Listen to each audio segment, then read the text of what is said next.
I was just getting more opportunities. That was like either you gonna sit behind a desk or you gonna sit behind What were you some doing? turntables. So with University of Penn, I was like a patient coordinator at first.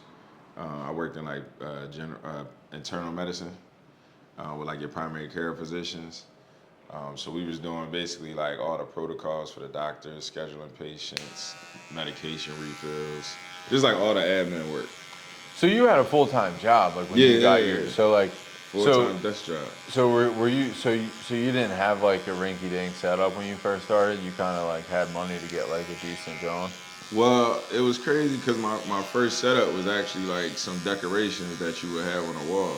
Like it stemmed for like me and my brother had a clothing line, and we was using like it was called abstract thought, and we was using basically like all of this different like what we considered to be art to decorate the walls, and it was these old like beltline turntables that we had put on the wall.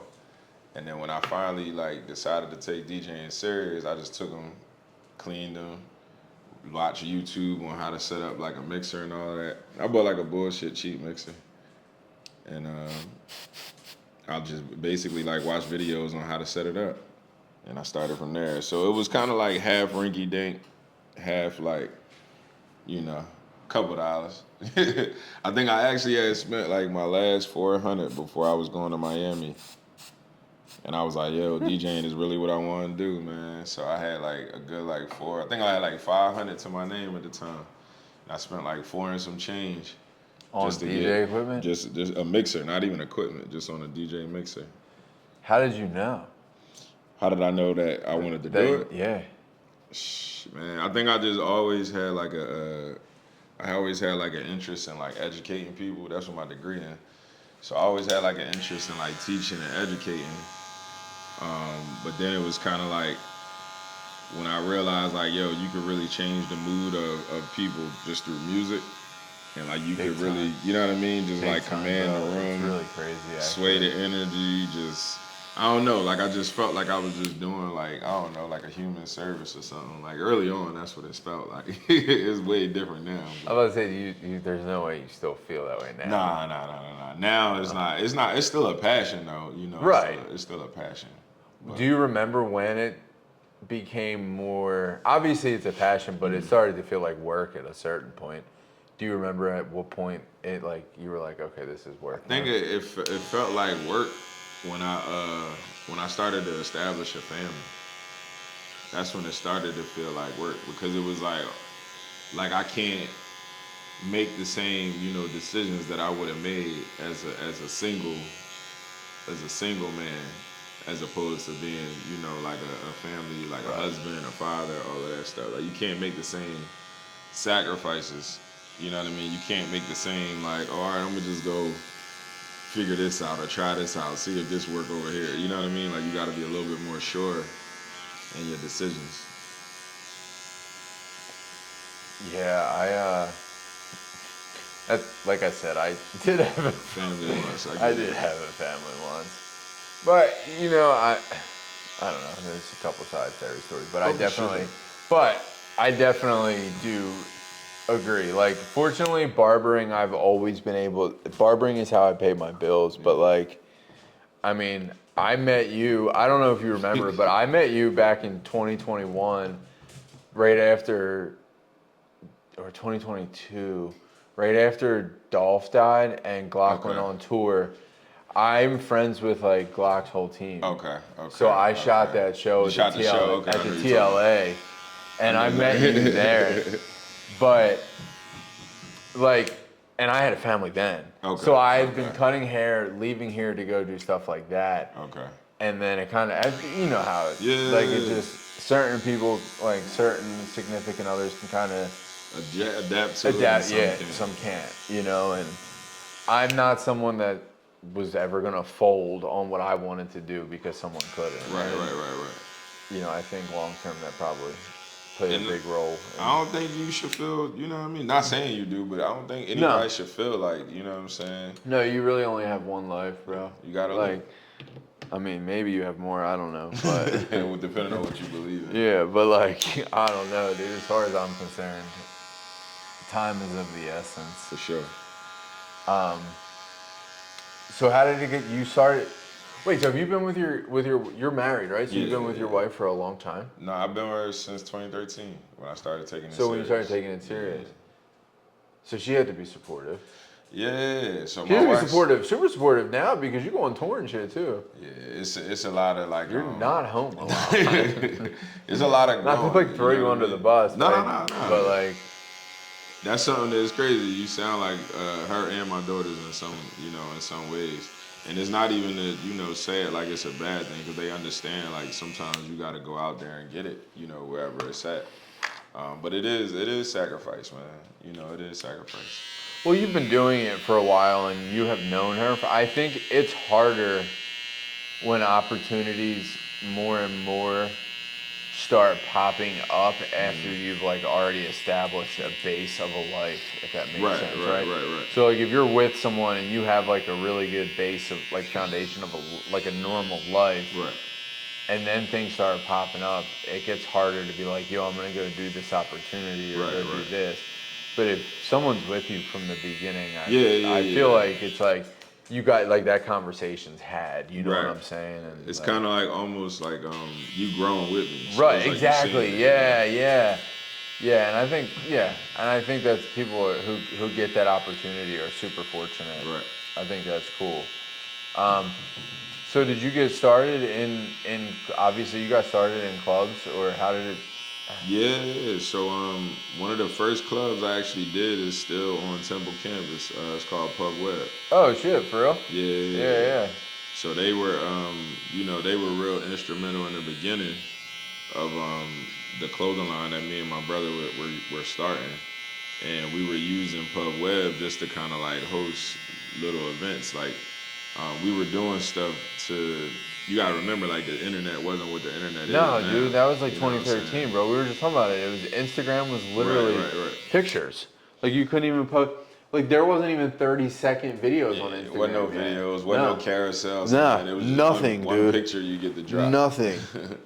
So we was we were just creating different ways to we were creating different word of mouth techniques, and we were doing what we call like look parties. So my brother would handle photography, I would handle the music, and once we started actually developing a following, developing an audience, it was like, all right, we got to branch out of these little like neighborhood studios that we're doing and actually look at a venue.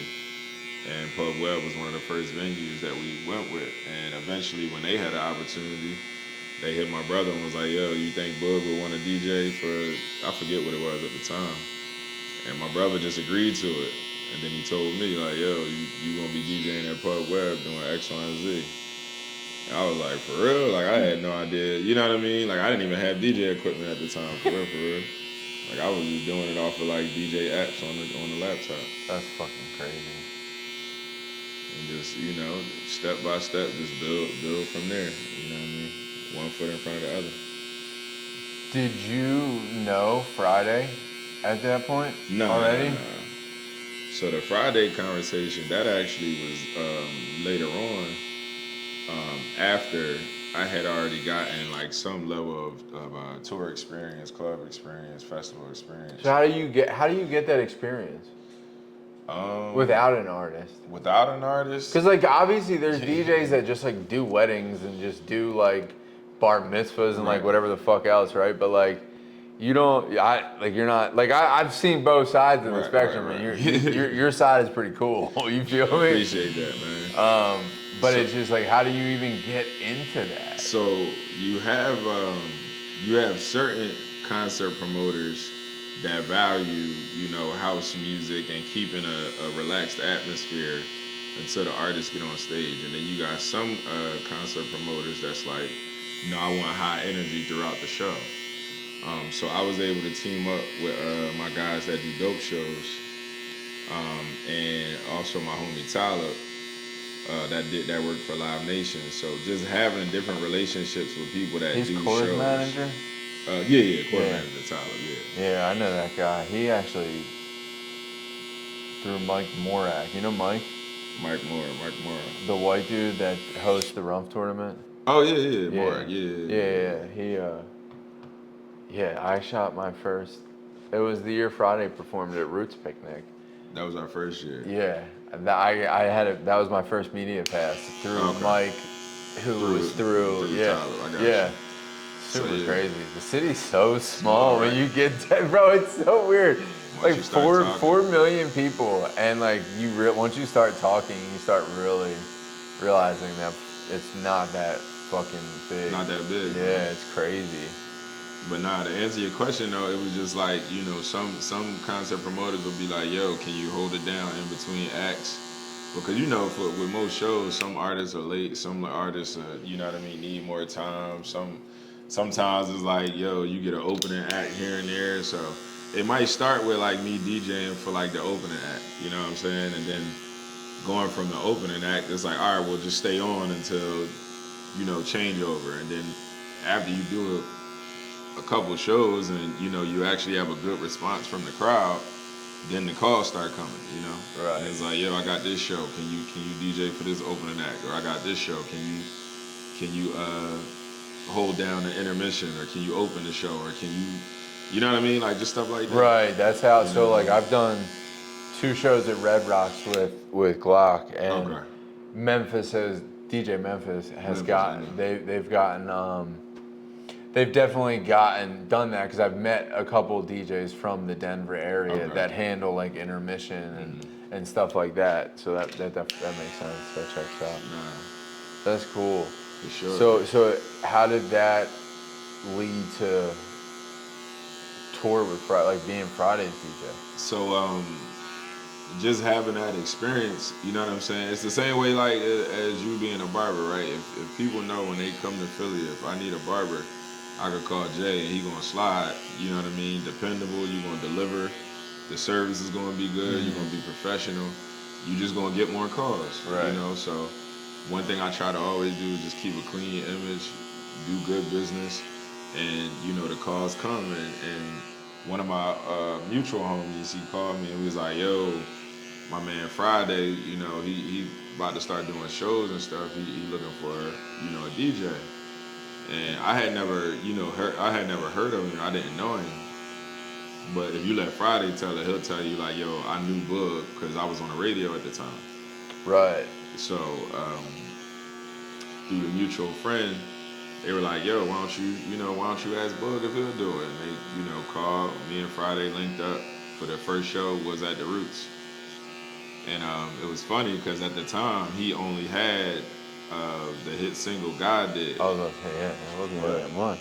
That was his the Roots Picnic. I think it was like his second performance ever. His first performance he ever did was actually at the Grammys with all of those A-list celebrities. That's So insane. can you imagine like being an artist that you just trying to get a placement, trying to get your music heard or your producing heard, and suddenly you on the track with Hov, Wayne, Ross, Khaled, John Legend.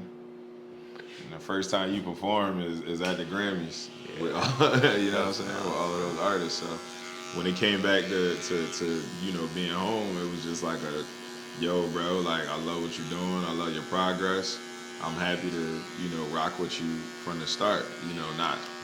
Not once you already established, once you already doing your thing. It was just like, yo, your first show in Philly, I'm gonna rock that joint with you. And it's funny because right before we go on stage, they were like, yo, what's the, background image that you want to put on the screens?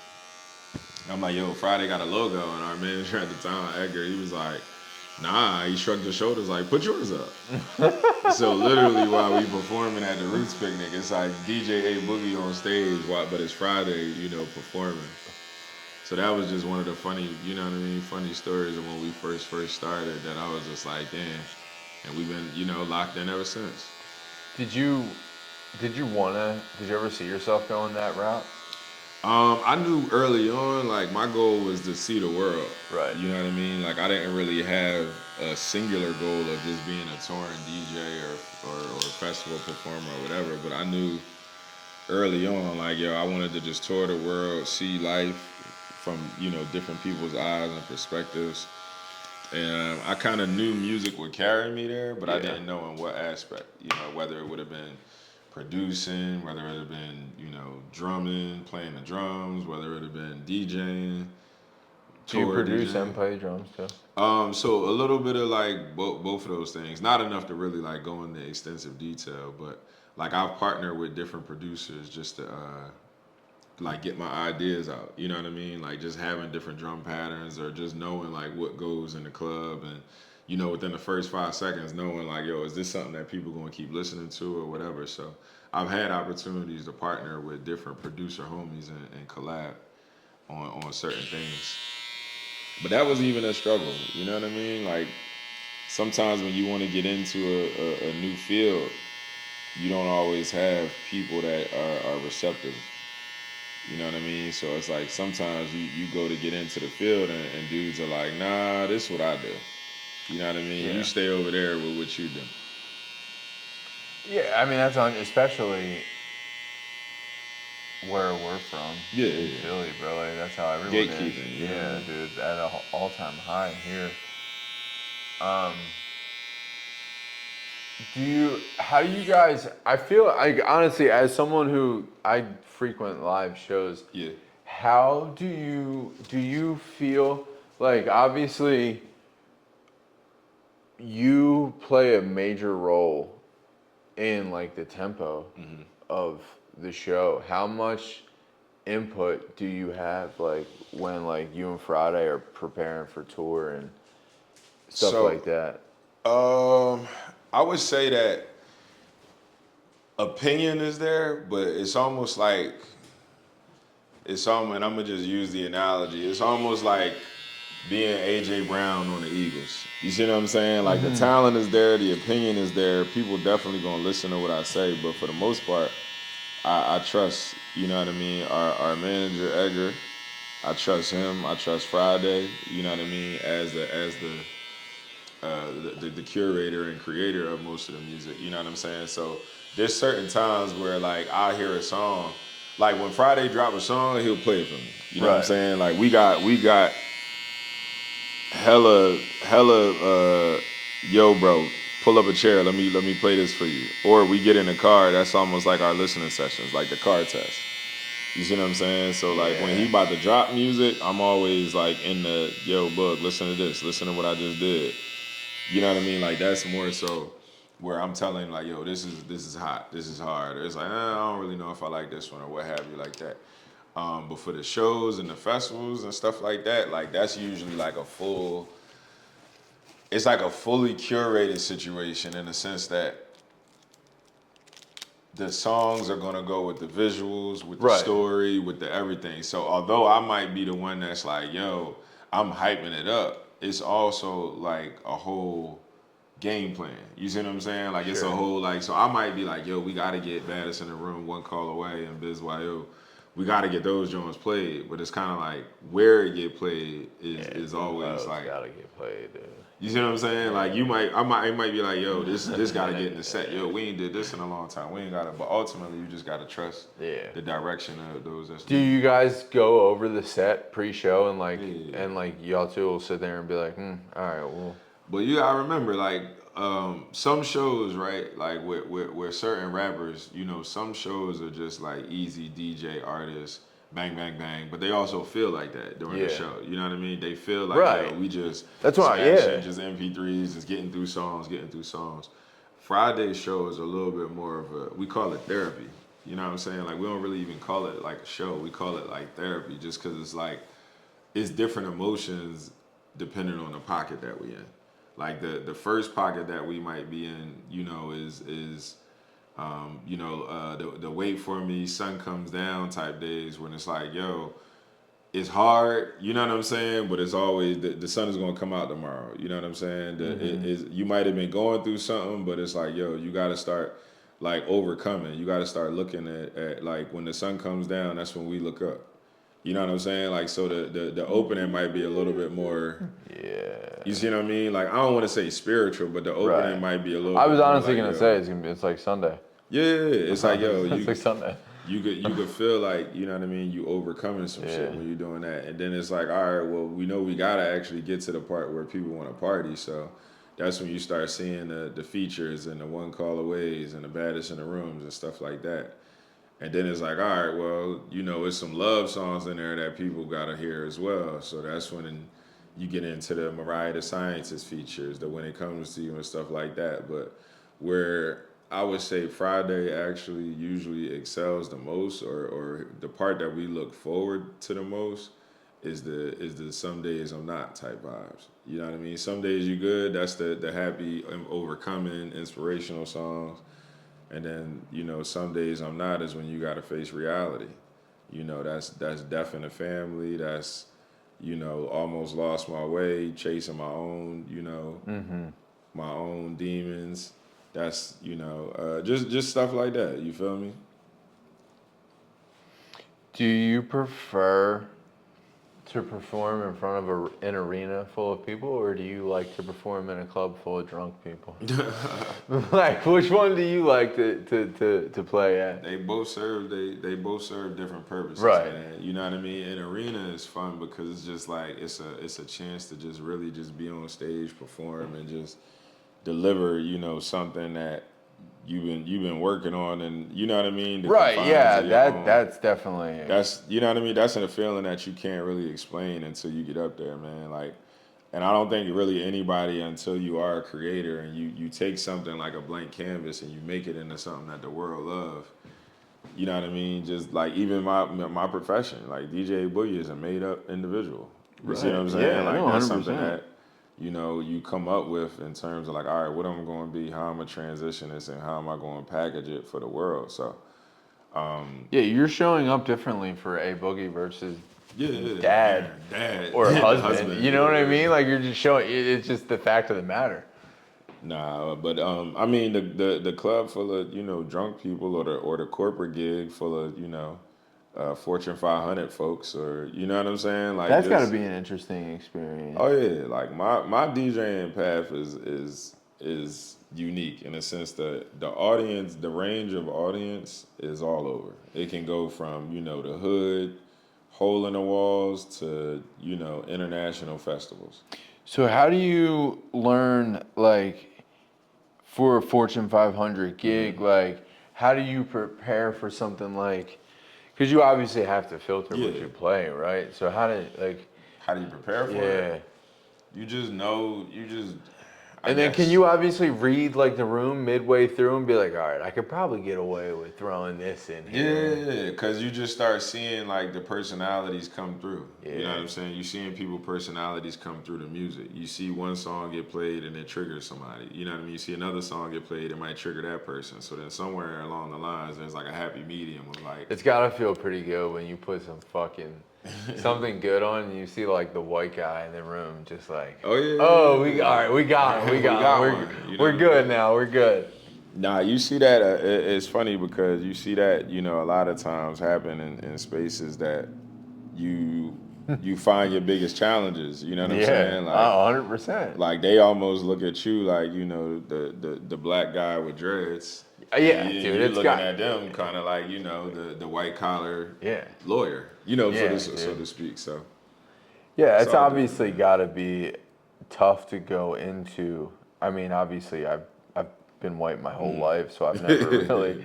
But like, I couldn't imagine. Like, obviously, going into there has to be a certain level of confidence and like level that you walk in of preparedness to be like, all right, well, I'm probably gonna get looked at by a bunch of weird white ladies or some Yeah. shit. It is interesting though because you know what, dude? Like I have a client. He has a Fortune 5. He actually is like top dog at like a Fortune 500 company, and he got invited to an event, and it was an event in Palm Springs, and whoever threw the event, it was like a big event or whatever, and he was showing me videos, Flow Rida perform.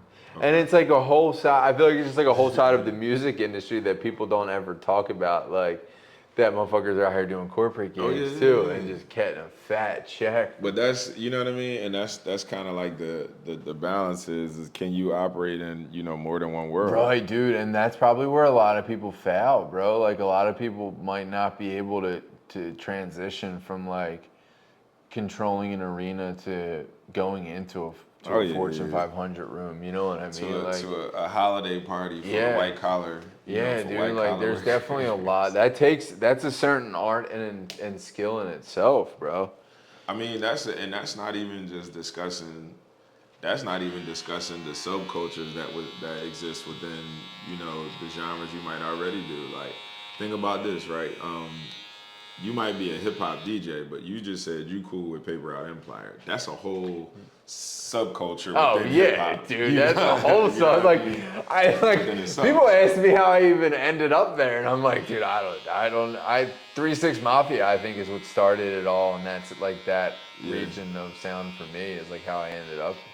With the Memphis sound. Yeah, but yeah, that's like a whole that literally, bro. You see what I'm saying? Yeah. So it's like the easy ones that people can see are the transitions from going from the stage to the club, or from the stage to a holiday party, or from the stage to a corporate Hennessy event or something like that. So it's like that's the easy ones, but it's the cultures within the cultures that is like, yo, the difference between playing in Philly and New York from North Carolina is way different. You know what I mean? Playing North Carolina to Atlanta is way different. Playing Atlanta to Houston is way different. You know what I'm saying? Like, they have their similarities, but at the core, it's not the same. You know what I mean? So, do you have? But obviously, I would imagine besides Philly, do you have certain cities that you prefer to play in? I don't really have a preference. You know what I'm saying? Because I love every city I get to play in differently. Like, obviously the glitz and the glamour are like when you get the chance to play in Paris and London, and you know what I mean? Yeah, you just did that recently, right? Yeah, we did New Year's Eve in Paris.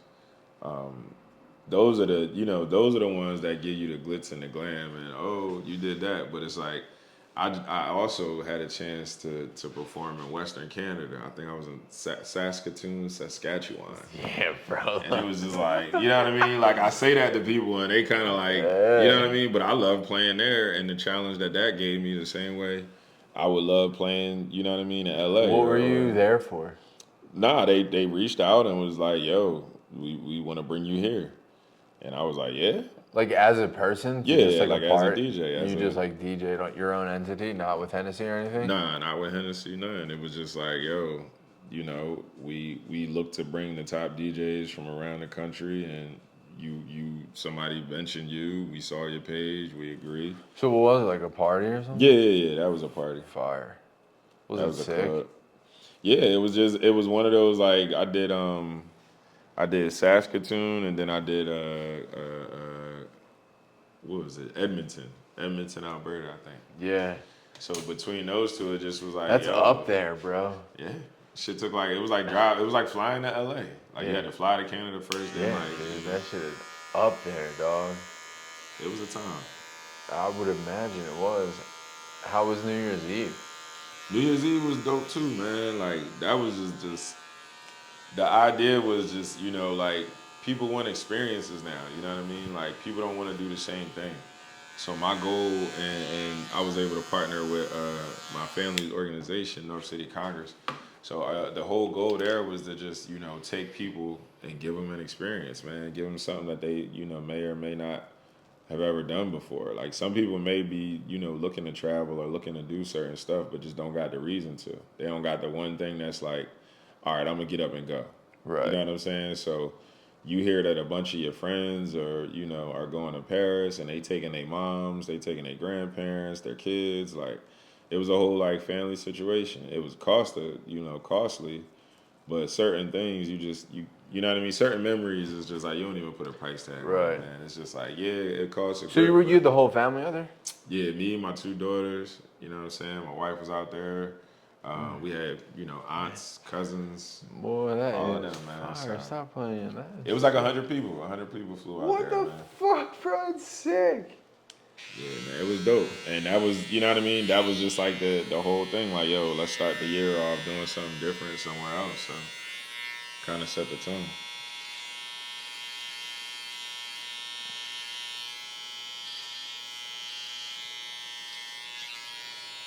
How did the Hennessy stuff come? Because you're like, you run their The stuff. Hennessy, for Philly.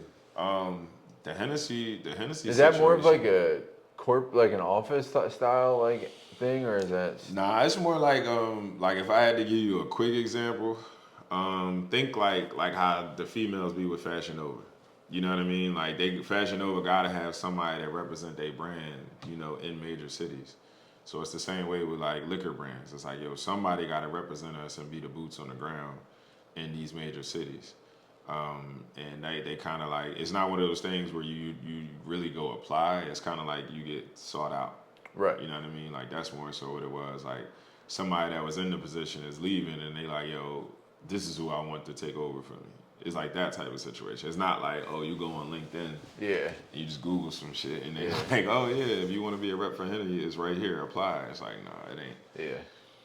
Certain people going. I don't want to say gatekeep certain positions, but certain lifestyles and professions, like people going to take their time with being able to determine who they want in them positions because it's not for everybody. You know what I mean? That level of access, being around like liquor like that, being able to transition from partying all night and buying VIP sections to having to be a corporate upstanding individual or a professional. Right. You know what I mean? You gotta wear two hats, and everybody can't do it. So. No, yeah, 100%. 100%. That's why I was asking. Like it seems like it is, yeah. Nah, it's fun. You know what I'm saying? It's almost like being a professional athlete. Like it's fun. You know Well, what I'm yeah, and saying? I'm Like, sure it gets you access to a lot of things that you yeah, probably wouldn't. always have Yeah. access to. You know what I mean? It opens the conversation Like to. I've seen you just on your stories and stuff that you post as far as like opportunities. I obviously can't think of anything off the top of my head, but like I have seen plenty of things that you've Oh gotten yeah. to do Well, through Henny. think about like the partnership with the 76ers. You Yeah, know what I bro. mean? Like the NBA already had a deal with Hennessy, but like in specific markets, if you had that relationship, then they were able to take it a step further and create team deals to where like certain teams did a little bit more than just the basic NBA partnership. You know what I mean? So we were hosting like sweet nights. We were bringing different influencers and entrepreneurs to the game. We were having like the Hennessy halftime series with different Yeah. performers, sponsored by Henry. So it was all types of things, like you said, that you get access to. You know what I mean, by being able to have that company behind you, that relationship. Do you enjoy being that active, or I do. do you like wish you got more time at home and just like to sit on the I'm couch getting and more chill? time at home now, but um, I do love my life. You know what I'm saying? I Yeah. love the lifestyle I created and worked for, but I like the balance. But it's like the way that 2026 and the way that culture goes is like, yo, the more time you spend at home, the more opportunity you get for somebody else to, you know what I mean, jump in your That's position. I So it's agree. the I balance. agree. Yeah. And I feel like it's one of those things too. Like I always get weary of like not answering people or seeing. Like I feel like you just need to answer people immediately too, because like if you don't, like someone They else is move on. going to. They just move on so quickly, and I'm like, fuck, dude, this is crazy. Yeah, no, I do, but I also like I'm like super routine oriented. So like I just wonder sometimes. I travel and I've gotten like some cool opportunities to do stuff on the road, and I would like this thing to grow more Right. to get to do more on the road. Um, but I'm also like I wake up and go to the gym at the same time every day. But like when I get home from work, I end up like I'm not someone that sits on the couch at Right. night though. Like I'm end up like I'll like clip all my stuff up. Edit. I You know what got I you. I mean? I got you. work from like home, but like I'm also like I think being here 5 days a week is what kind Gives of you the okay. yeah, and I think like until I'm not, I think that's what like keeps my mental in like a root that like flow routine state. Well, it's the difference, man, and I'm gonna tell you because it just depends on what you want, right? You could do 5 days in the shop, or you could do 5 days bouncing from this person's house to that person's studio to this hotel room to this. You Yeah, see what I'm saying? It's just that it depends on the life and the vibe that you want to create because like if in my position, right, I could be say a resident DJ at XYZ club and then I'm there 5 days a week. I know what my money gonna look like. I know right. what you know what I mean. I know the people that's coming in. I know all of that. But then it's like, all right, you could be the person that's getting a call like, yo, we got to be here tomorrow, and we got to be there on Thursday, and we're gonna be off for Saturday, but then we're gonna be right back on Monday. And you see what I'm saying? So it's just like it all depends. You know what I mean? And when I get those opportunities and I get in that routine to do stuff, I enjoy being there. And I think what is happening right now is I don't have the consistency of being like that go because I'm still trying to grow this shit, I think. But like when I am like go, I do like if I monetize my YouTube, I would not be doing 5 days in barbershop. You know what I'm saying? Like at this point, because I've been doing it since 2010. Okay. Like I literally graduated high school and came right into a barbershop. So like if I could get to like, you know what I'm saying? Like if I could monetize my YouTube, I wouldn't be doing. But consistency is what it is. You know what I'm saying? Like you being able to just even do this is a whole different. Oh yeah, 100%.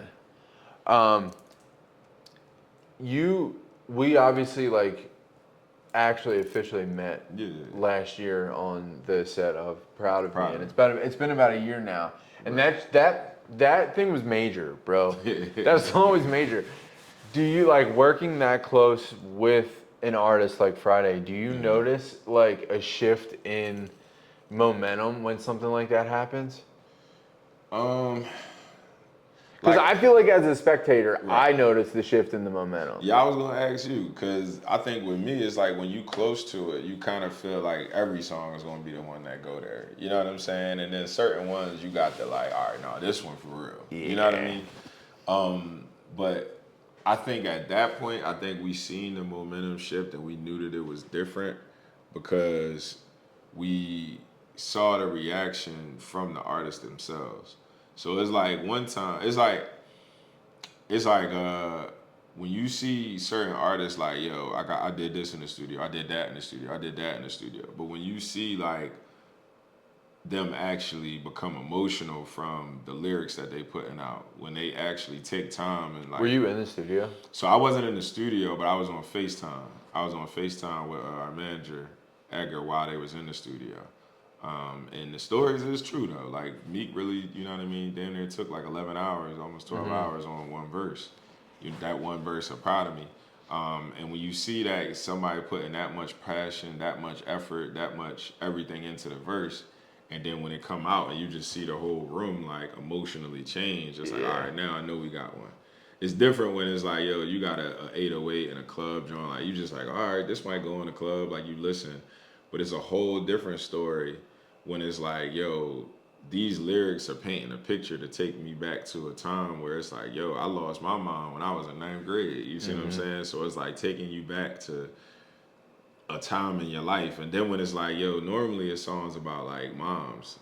This was the songs about dads. You see what I'm saying? So that's what made it a little bit more like on so many different levels. Like, all right, you got Fridayy that's giving you the lyrics and what he's saying, but then you got Meek that's giving you the lyrics, and then you got together them two from Philly, and it's about like the loss of a parent or the loss of anybody close to you. You know what I'm saying? So it's just like it just hit on so many different levels. And are you on? How much? What we got? We've been going for about 40 minutes. How much time you got? All right, cool. Because I want to continue this conversation real quick, but I want to.